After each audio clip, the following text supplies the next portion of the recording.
Notre bonne nouvelle quotidienne, texte de A.T. Jones et E.J. Wagoner. À quel Jésus regarder aujourd'hui? Mais celui qui a été fait pour un peu de temps inférieur aux anges, Jésus, nous le voyons couronné de gloire et d'honneur à cause de la mort qu'il a soufferte. Ainsi, par la grâce de Dieu, il a goûté la mort pour tous. Hébreux 2, verset 9. Dans le contraste précédent, nous avons vu Jésus plus élevé que les anges. Ici, nous le voyons plus bas que les anges. Pourquoi? Parce que l'être humain a été créé inférieur aux anges et par le péché est même descendu encore plus bas. Nous voyons Jésus là où l'être humain se trouve depuis qu'il a péché et est devenu sujet à la mort. Aussi sûr que Jésus était véritablement là où Dieu est, aussi certainement il est venu jusque là où l'être humain se trouve.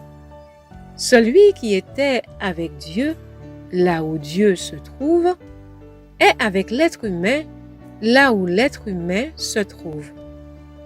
Et celui qui était un avec Dieu, comme Dieu est un avec l'être humain, comme l'être humain est.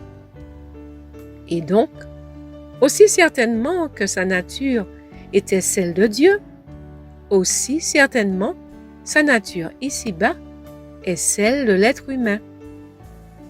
Car celui qui sanctifie et ceux qui sont sanctifiés sont tous issus d'un seul. Hébreux 2, verset 11. C'était Christ et Dieu dans le ciel, un par nature. Dans quelle situation se trouve-t-il sur la terre par rapport à l'être humain? Ils sont tous issus d'un seul. Il n'a pas honte de nous appeler frères. Et il ajoute, « Je te louerai au milieu de l'assemblée ». Hébreux 2, verset 12.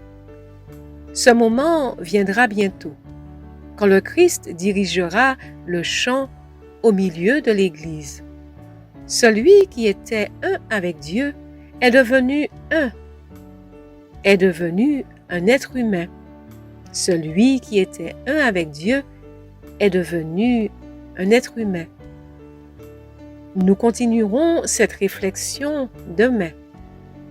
Nous n'avons pas un souverain sacrificateur incapable de compatir à nos faiblesses, mais il a été tenté comme nous à tous égards et pourtant sans péché.